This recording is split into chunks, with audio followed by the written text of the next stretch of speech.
I was a 24-year-old searching through Ryanair's website to book a quick flight in November. Little did I know, I was about to stumble into the adventure of a lifetime. The chosen location was Scotland, and I traveled alone. Not because I don't have any friends, although that could be a possibility. No, I can guarantee you that's not. But only because I enjoyed it, and I wanted to take the experience and to see for myself, do I really enjoy going on vacation alone? And the answer is I did. I enjoyed it a lot. It's probably my favorite trip of a lifetime right now, even though I've traveled to around, I don't know how many countries, but at least 10. And this was partly due to the location. Man, I love Scotland. And for the story, you're coming with me. I will put some images overlaid above whatever my AI video editor does, just so that you get a better context. These are pictures taken by me with my phone camera at the time. I think it was a Xiaomi, so nothing too crazy, but it really allows you to see and also allows me to travel down memory lane, which is, I just love it. One of my favorite things to pass the time is sometimes going through my NAS archives and just going through every travel that I did and really enjoying it, really seeing all the pictures, and I love it. I love that. Well, it all starts with planning.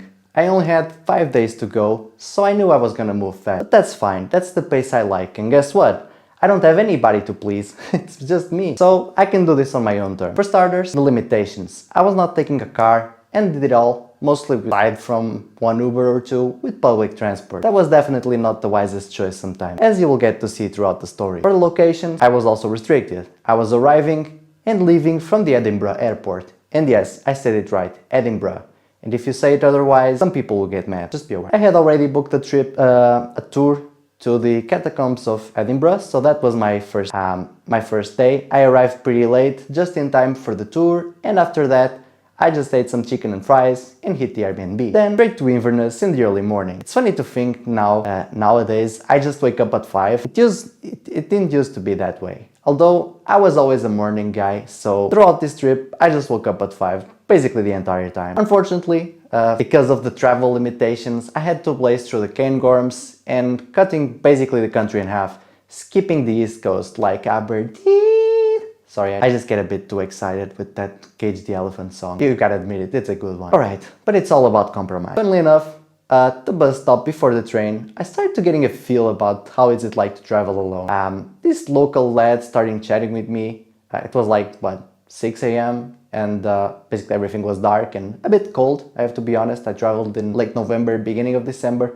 which is a beautiful time of the year, although you'll see that there are some times where it's not so good to travel at that time of year, especially if you go heavily north in the world. But yeah, the guy just comes up to me and says, "Mild weather, eh?" I had to ask him like 3 times what he meant.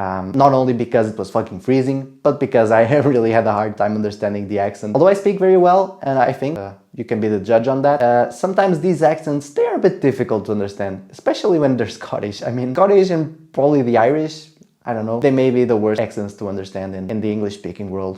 I mean, yeah, if you count other countries like India and so on, yeah, there are accents that are probably harder to understand, but if you talk about native English-speaking countries, yeah, Scotland is right up there. So after the first "mild weather, eh?" I politely could answer back with understanding what he really said. Yeah, but this was a challenge throughout the trip. At the beginning I didn't really understand their accent, but it gets better. So, morning in Inverness, I had no transportation, so that meant we unfortunately had to skip John O'Groats. Although there is a bus there, it's like, it really gets out of hand. It's like 1 hour each way. So if you have a lot of time, sure, you can do it. I would do it if I had more time. Unfortunately, I had a little amount of time. So I just spent the morning in Inverness. It's a good place to walk. I really enjoyed it. But most people treat it as a hub rather than a city that you can, you know, stay and do tourism in. It's not that kind of city, let's be honest. Although it's nice, but I would skip it entirely if it was today for something better. As you will see in the video, I have a slightly better suggestion. But yeah, or just treat it as a hub and go from other places through there. In the afternoon, I had booked the cruise through the Loch Ness. I basically shared a cab with the cab driver because it was late November and nobody was traveling. I don't know why. I mean, I know why it was 2021 and also it was November. So I think I forgot about a little detail, which is that the northern you go, as I said, it gets dark pretty quick. And you will see that that cost me a little bit, especially in sanity coins. I don't know if that's a real coin, but I think we have Bitcoin, Dogecoin. Now we should have sanity coin. Let's make it happen, guys. Then we do a rug pull and everybody gets rich. Woohoo! No, I'm kidding. Don't do that. That's nasty. Yeah, so basically at the Loch Ness booked cruise, I had to cut the trip short. Basically, I just went one way so that I could then go where the stop meant, well, basically the stop before you go back, which was the Urquhart Castle. Urquhart. It's a really important castle. It's completely destroyed. Maybe that's why it's completely destroyed, because historically it's pretty relevant within the Jacobites and whatever kind of war there was there. I am not the guy to give you history lessons, so you can just Google it or Claude it. You know, I think it's easier. But yeah, basically I almost just barely didn't miss my stop, because I was talking with some guys from Portugal. Like, I met two dudes from Portugal out of nowhere. This was crazy. I was just meeting people left and right. I don't know if it was because I was alone. Maybe the people looked at me and said, "Oh, this guy's alone, let's talk with him, let's be polite." Or maybe it was me, maybe something in me tripped and I was just like talking to everyone, finally being the extrovert I was meant to be. I do realize I'm talking to a camera. Oh god, I'm going insane. No, I hope not. But yeah, basically we were talking about football. They wanted to watch the Glasgow Rangers versus Celtic, which is like a very big rivalry. If you don't understand football, it's like one of the biggest rivalries on the planet. And it's all in Glasgow. I would go to Glasgow, but let's see. Yeah, eventually the boat had to go back like a few meters, just trekking back a few meters for me. And it was all fine. I stayed at Urquhart Castle, I did visit it. It was the last visit of the day, which was a bit weird because it was like 3 p.m. I just had no clue. Probably you guys from Norway and all that are just laughing at my face, because I did not realize that the daylight is very short in comparison to the equator line, which is closer to where Portugal stands. So it was basically 3 p.m. Everything was getting pitch black. That was so nice because we had like a 2-hour bus left, and also we had to wait like 1 hour for the bus, so it was not nice. Eventually I did meet some more people, some people from Aberdeen. They were really nice. I basically was talking to them because they were also waiting on the bus. So I guess when you're alone at the bus stop and there's people there who are around your age, maybe just have a chat. That sounds reasonable. And I would fix people who are introverts. I can fix them. Maybe I should fix myself first. It was interesting because these two people, they had exactly the same university degree that I had. So I'm an electrical engineer, so we were just chatting about nerdy stuff. It was really interesting. Of course, then they had to go to their own bus, which was back to Inverness, and I basically stayed there alone, watching some road work being done at night. And there's something I don't really enjoy about Scotland, which is these areas, they're not very illuminated. They're quite dim. So I guess they save a lot of money on that because there's not a lot of people there, but like if you're a traveler, a tourist, it's gonna be a bit messy. Eventually, I made it to Skye, which was the goal of my trip for the day, and I arrived there. It was quite nice. There was like a few people there. It was a hostel. It was not very populated at that time. There were like 4 or 5 people other than me. Everybody was pretty polite. They were like chatting in the dinner area. I was also having dinner. Basically, dinner was I went to the island and there was basically no restaurants open, but there was this gas station. I took like a sandwich, a Dr. Pepper, and a 10 baby carrots with hummus. I can tell you from that I'm not a fan of cherry, so cherry Coke was a kind of a no-go for me. And I was also not a fan of the hummus. It kind of tasted like gas station hummus. I mean, what did I expect? Michelin stars? Especially in Scotland? Nah, you're not going to Scotland to eat well. That I can guarantee you. But yeah, I did have a cool chat with the hostel manager and also with a guy from London, which kept saying mate. The guy was like, mate this, mate that, and I was like, okay, this probably is a London thing. I guess this bloke, whatever. It was really strange. He said mate like 20 different times throughout the span of like 10 minutes. I don't know, is everybody in London like that? I've never been to London, I really want to, but yeah, I didn't make it yet. But basically the guy had a really inspiring story. He basically was traveling the UK by car, like on his own, rejecting the big city and just traveling. And I really find that really awesome. So after dinner, I basically had a shower and hit the bed because I had to wake up early. This time we were checking back a little bit to Eilean Donan because, well, I wanted to see the castle for myself.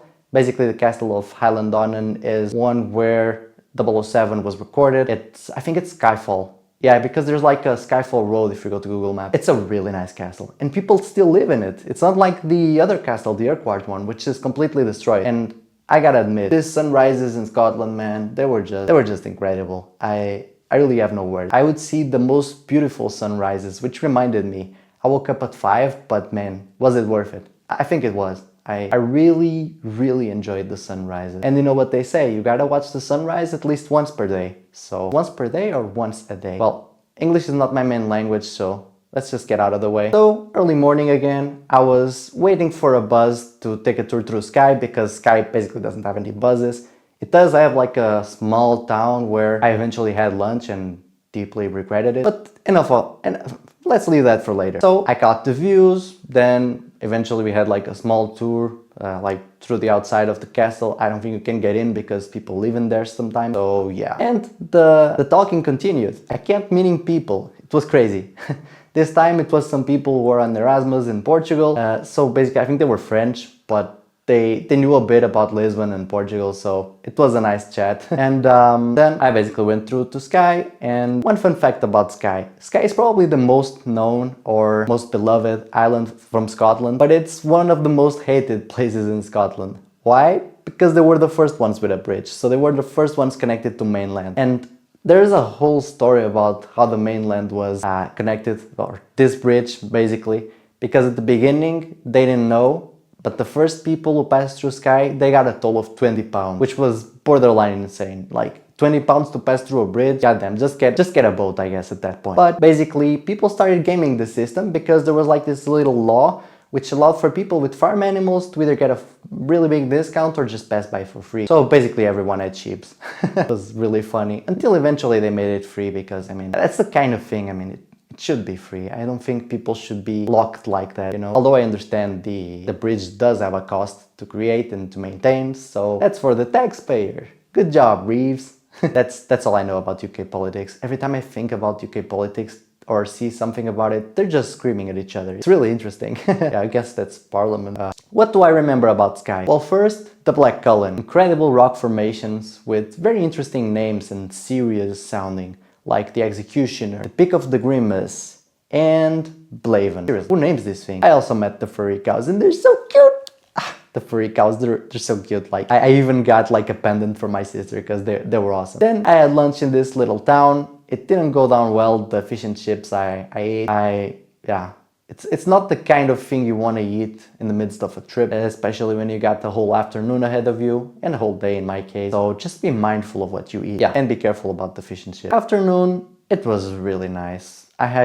I basically went through numerous locations from the video clip Sign of the Times from Harry Styles, just like the Old Man of Store, which, I mean, it looks like what it looks like. I didn't say it. People say it looks like that. I don't know if it does or if it doesn't. You'll be the judge.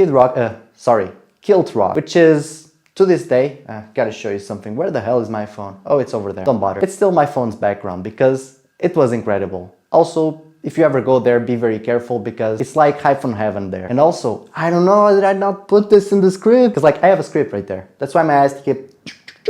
Sorry, I'm just not that good with memory. So I just wrote this last night because I wanted to get everything. So that was the place where I saw orc. I saw one orc, like very briefly in the sea. Like, I didn't believe it. Like, I could see like the white kind of eyes and the rest, you know. It was like barely, but I saw it. Experience of a lifetime.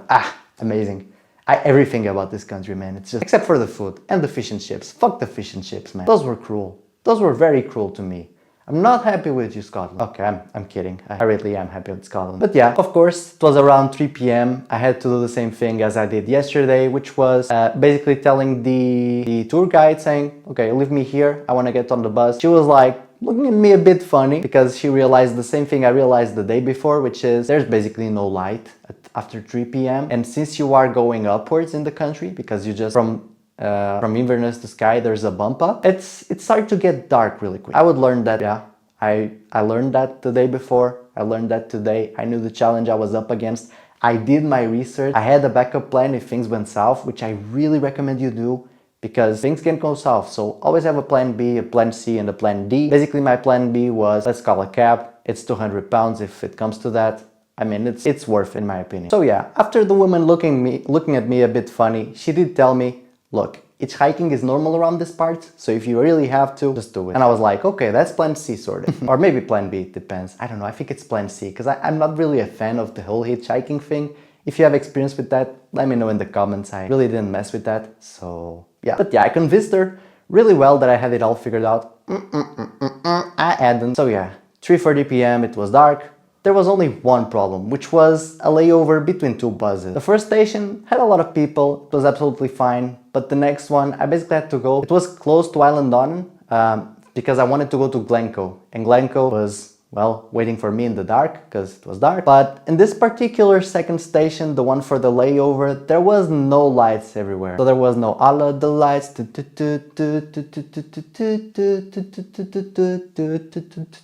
Sorry, I have to do that always. So it was completely dark.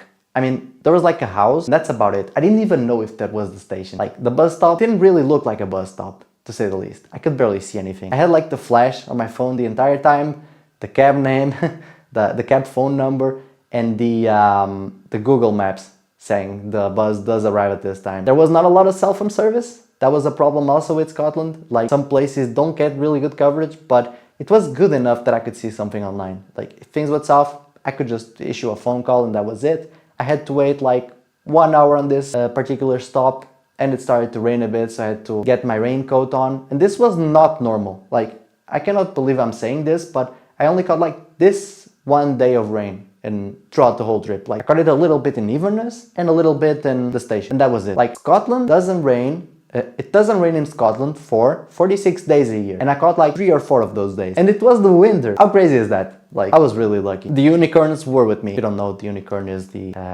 animal of the Scotland, so that's why I said unicorn. But I cannot tell you the absolute joy I felt when I see a bus coming in my direction. I was like with the flash, you know, doing this like crazy, and I just sit down and I'm like, oh god, this is really incredible. This is really incredible. I almost cried, tears of joy. And it wasn't the first time on this trip. There were some moments where it was just crazy. Plus, I did see some snow while the bus was driving. It was a bit chilly though. I could see it from the outside. But I did take my blanket from Portugal, and it only cost me half of the luggage that I had. So half of the space was just for one blanket. I was really bad at packing. I still am, but like, it used to be in a worst level, like a whole other level. In the middle of the bus trip, I was sitting in the middle seats because the bus was basically empty. I didn't want to be the guy at the back and the bus driver at the front. Then he forgets about me, and then what? I don't go to Glencoe. That's really bad. So yeah, I just sat in the middle. Some guys from some road work come in just to take their bus home, I guess, their normal bus. And one of these guys starts talking to me, like shows me his phone and says, "Do you know Kylie Minogue?" And I'm like, "I know, it's like the woman with the song na na na na na na na na na." Yeah. So basically he starts going all about how he's the #1 fan in the UK or #1 in Scotland. I think it was #1 in Scotland, and starts showing me videos of him showing up in the European tour that's only available on DVD. Do you even know what a DVD is? I don't know the last time I seen one. And he had it on his phone, which means they burned it there. So like, that was incredible. I mean, I want to have fans like that, you know? It's just, I mean, I don't know if I want to have fans like that, but it's really incredible, you gotta admit that. Eventually, I made it to Glencoe. It was like 10 p.m. when I arrived, and I had to go at 5. Of course, I told that to the receptionist. She looked at me funny again, but I was used to that at this point. And I also needed them to hand me over one of 2 COVID tests that I had to make because it was required for 2021 travels in the UK. Yeah, those were really strange times. Interestingly, I don't even remember. That's like the part I remember the least about the trip, because it's been a while. I mean, when is the last time we remember about something like that? It's crazy how even the worst things just become like a bad dream after a while. I mean, not everything, but most of it. Now it was time for another dumb idea, because this guy didn't learn. He went back 5 a.m. going out. I wanted to do some walks because Glencoe is the hiking capital of Europe, and to be honest, I absolutely love the hell out of it. I would exchange it for Inverness any other day. My only regret is to not staying in Glencoe for like a week. It was really awesome. But I only basically spent one morning there, which in Mikael's terms it's like more than half a day because I start pretty early. But yeah, I didn't learn. It was dark at 7 a.m. So I walked around the quarries, basically in the dark. Then, of course, I was awarded with the best sunrise of my life. I really cannot describe it. It was like the sun I saw the Great Glen like on the side, and there was the sun hitting this river like in a very beautiful way. It was just mesmerizing to see. I have some pictures, but they don't do it enough justice. Honestly, you should see it for yourself. It's really incredible. I spent like half an hour in there, just sitting down looking at that. It was really nice. Until eventually I got into town to get a proper English breakfast, to refuel, and then I headed to the bus stop. Little did I know, I was about to have one of the biggest jump scares of the trip, because I get on the bus, I pass on my Revolut card, and it doesn't work. I pass on the phone, and it doesn't work. I'm like, help, I don't have enough money for the trip, I guess. No, it was basically the card being declined. This wasn't the first time it happened, so I should have been a bit more cautious, but basically it was just flagging it as you're outside the country, maybe you lost your card, let's flag it, but it flagged it too many times, I guess. Yeah, so the bus driver just said, go to the gas station down the street and just withdraw the cash. And I was like, yeah, let's go. I went there, I started looking around, there's no ATM. I'm like, I just go to the cashier, please help me, I'm desperate. And she said like the most nonchalant response ever. She was like, buy a chocolate and ask for £50 cash back. I was like, does that even exist? Ooh, I didn't know that was even possible. So yeah, I think I got a dairy milk. It tasted great when I enjoyed it at the back of the bus to Glasgow. It was that chocolate, man, hit all the right notes. I don't even know if it tasted good, but it was like a purple one, so it's either dairy milk or Cadbury's or whatever. It was really good. Not because of how it tasted, but because of the circumstances. But yeah, I was exhausted. I slept through most of that trip. It was like 3 hours. The views were just incredible. I think I have skipped really good location that I want to go back to. Seriously. At this point, I don't even care about the East Coast. I care about going west again. Like seeing Skye again. Oh, I forgot something about Skye. I cannot believe it. I forgot to tell you about the Kerrang. It's like the most Windows XP logo picture you'll ever see. It's incredible. Kilometers of vegetation and mountains. It was just an incredible sight to see. And I almost forgot it. It's like, I almost made that mistake. Well, let's go back to this time, moody Glasgow, because that's where we arrived. I honestly did like the park, and I guess the uni is nice, but that's about it. My love stands with Edinburgh. So the very next morning, I was back there again, back where it all began. I had gone basically full circle. And as you know, it was like 5 a.m. when I left Glasgow. It's like a 40-minute trip, and there are plenty of trains, to be honest. It was not the scariest one, but I did have to catch the sunrise at least once a day, and the location I chose could not be any better. I chose the Arthur Sea, which was challenging because of the wind and the terrain and the fact that I had walked like way above 30,000 steps for the entire week, which means by the end of the trip, I was about to limp on one knee. That was just a small price to pay for this whole journey, to be honest. I don't regret anything. Well, maybe not having a car is a regret, I guess. Not planning properly is. That's secondary. What really matters to you is the experience. So I look at the Arthur seat when I arrived to the top. Man, it was just incredible all around. I would see the Northern Sea. I would see the tiny little dots, like the map, you know, like when you see the map, when you're really minimizing it on Google Maps. Except there was life there. I was about to go there to the towns and all that and enjoy it. But man, it was also one of the best sunrises I've ever seen, to be honest. But it doesn't beat the Great Glen. And I think if one goes to the Kerrang in the early morning, it probably is even better. Man, this was a trip of sunrises, I gotta say. But yeah, eventually I went back to the town of Edinburgh. I enjoyed the Scottish breakfast. I'm lying, I didn't enjoy the Scottish breakfast. How the hell do you guys eat that shit? It tastes awful. Like, not even the mushrooms, and I love mushrooms, they didn't even taste nice. Beans on ketchup, that's not food. You guys should come to Portugal and really see what food is like, because you guys have no idea. Like, you're leaving without trying to activate your palate, because you haven't had anything if you had that. Or until you go to Portugal, and enjoy the food like a good francesinha. I don't know what you're doing, guys. Really. Eventually, it was time to head back home. Not with the last minute headwind, but nothing serious. The flight got delayed for almost 3 hours, which means I couldn't get a refund.